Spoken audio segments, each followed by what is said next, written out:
Today's video is called Jane versus the Evil Overlords. And it's going to be somewhat re-stimulative of your spiritual past. So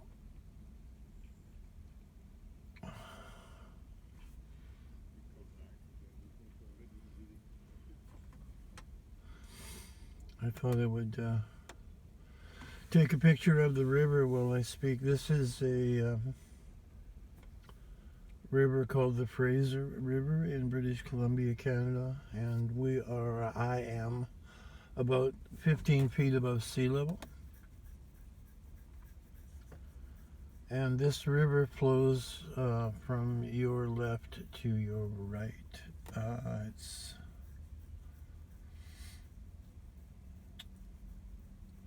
coming down from the mountains. It's quite long, actually. And it's been here for millions of years and has scoured out everything in the riverbed except large boulders. And when the tide comes in, even it rises about 4 feet and it goes 50 miles upstream because we're at sea level. So whatever the tide is. So you can have the river going from left to right and the tide coming in from right to left at the same time. But right now it's calm. And I have a friend named Lorraine who seems to know everything, and she said that if you notice exactly at sunset and sunrise, the river becomes flat as a mirror. No wind, no tide, no ripples, nothing. And I've verified this. Across the river there is a Buddhist monastery, beautifully framed by these trees, because I took a photography course. So if you don't want to listen to what I have to say, or if you listen once and it was upsetting, just play the video and watch the river ripple. There are Canada geese who cruise by here. Otters chasing fish. There don't seem to be any birds this morning. We have predatory hawks and seagulls.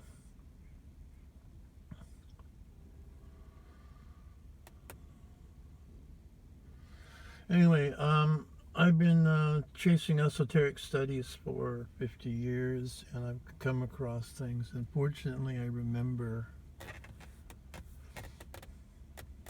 stuff.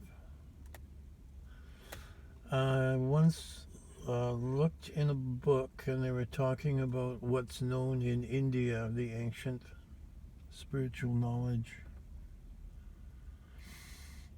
the Vedas, the cosmologies, the ages of the earth, ages of the universe, ages of the gods. And there was a painting used to explain what this universe is, and it was a picture of a sleeping god. So an ordinary looking man wearing a turban, of course, because it's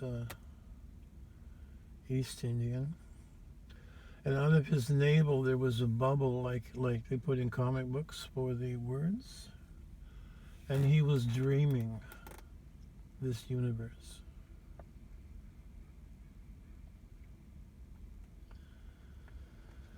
And one of the dangers is if he wakes up, the dream will of course be over.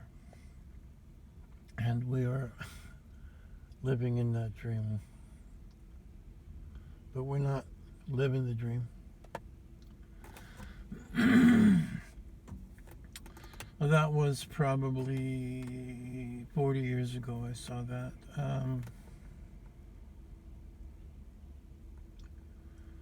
Just lately I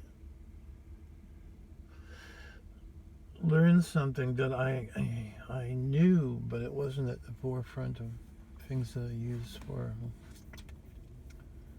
data. An American philosopher said the problem people are having is they're a single point being in a two-terminal, which means communication, universe. So, up and down, black and white, hot and cold. You need someone to talk to. Someone needs to talk to you. That's the two-terminal universe.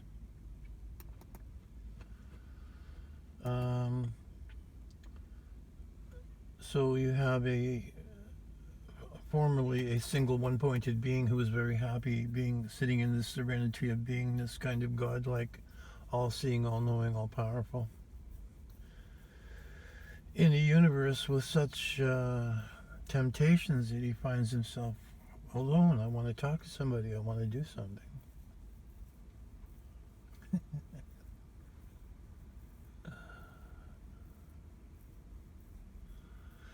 And the third piece of data was that this universe actually is created in the imagination of a single being. And it's created to look like a game space that you can play in. And the actual truth of it is it's a trap playing field designed to cause stress and misery. And it's so titanically huge and long-lasting. One never picks up on that. This being created lesser beings, good beings, angels, archangels, service to other types in one corner, in the red corner, and in the blue corner, evil beings whose pleasure is dominating and destroying other beings. And he put them in this huge game space and sat back to watch. Let's see what happens when they meet. Which happened trillions of years ago. There's been problems ever since. And there has been no solution because no one's been given this data about the overview that this is a game that was deliberately designed to create misery. So the good guys, in quotation marks, are fighting the bad guys, in quotation marks, because the bad guys are obviously wrong. To be bad. And the bad guys are fighting and suppressing the good guys because that's what they do, and they're obviously a bunch of soft, wishy-washy dilettantes wanting to live in peace and love and happiness forever.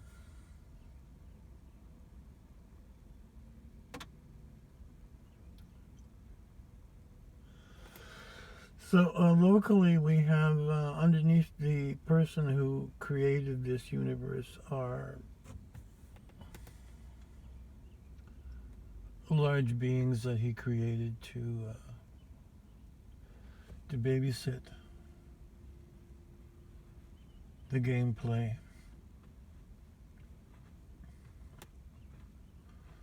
And the latest version of us being told that this is what is going on is the Lord of the Rings trilogy, where you have a good being like Galadriel with all kinds of magical powers, and evil being like Sauron with all kinds of powers, and they are opposed.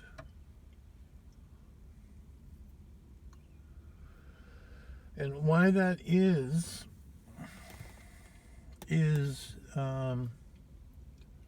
J.R.R. Tolkien and two other top-level British professors came across this information on what's going on here, probably in literature from the East, because they had access to absolutely anything and everything in the world. And they drew straws as to who would write what, and J.R.R. Tolkien got the fantasy version. And I hope I can remember the other guy's name before I get to the end of this sentence. The other guy got the science fiction version. And he wrote a book called The Screw Tape Letters, which is explaining a negative being, basically the devil. And a science fiction series called Out of the Silent Planet, which talks about, there's 3 books, Perilandria, Out of the Silent Planet, and another one I can't remember the name of. And they're about going to Mars, going to Venus, and the final book is about the rise of the technological Illuminati types, and they're trying to figure out how to put a human consciousness into a robot, and they succeeded. And in the end, the ancient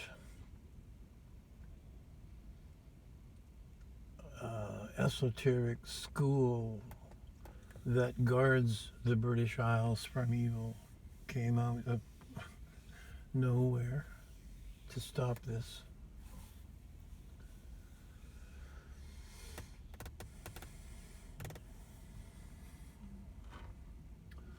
Can't remember his name. He wrote a... No, it's not going to come. But you can look for the Screw Tape Letters. He also writes a lot about Christianity. His main forte is books about how to be a good Christian. So this is no accident. This happened around the same time that 1984 was written, which was a warning about the future where we would be controlled by the governments and by the news on TV, and there would be constant war. Which I'm sure is a future that will never happen, actually, but...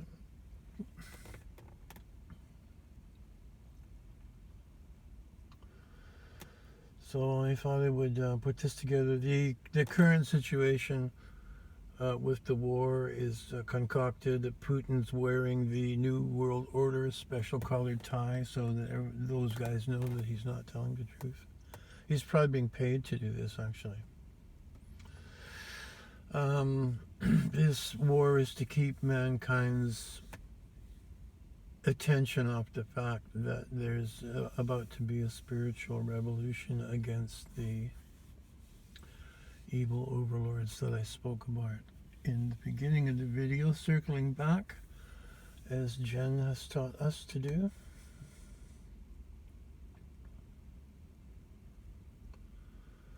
So my advice to you is not to get involved in being upset about the current evil, because it's deliberate and it's designed to keep you from reaching your hand out for freedom.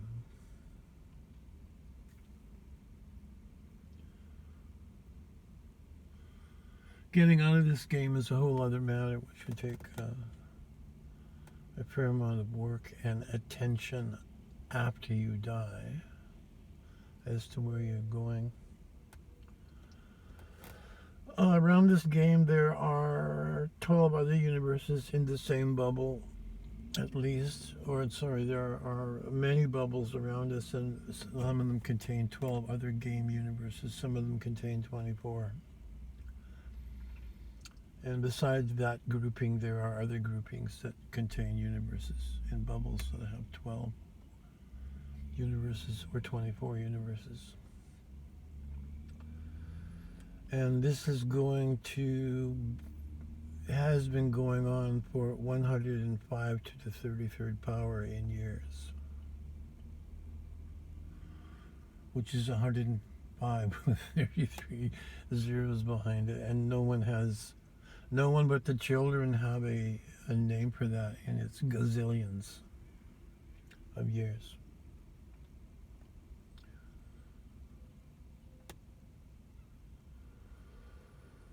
So this is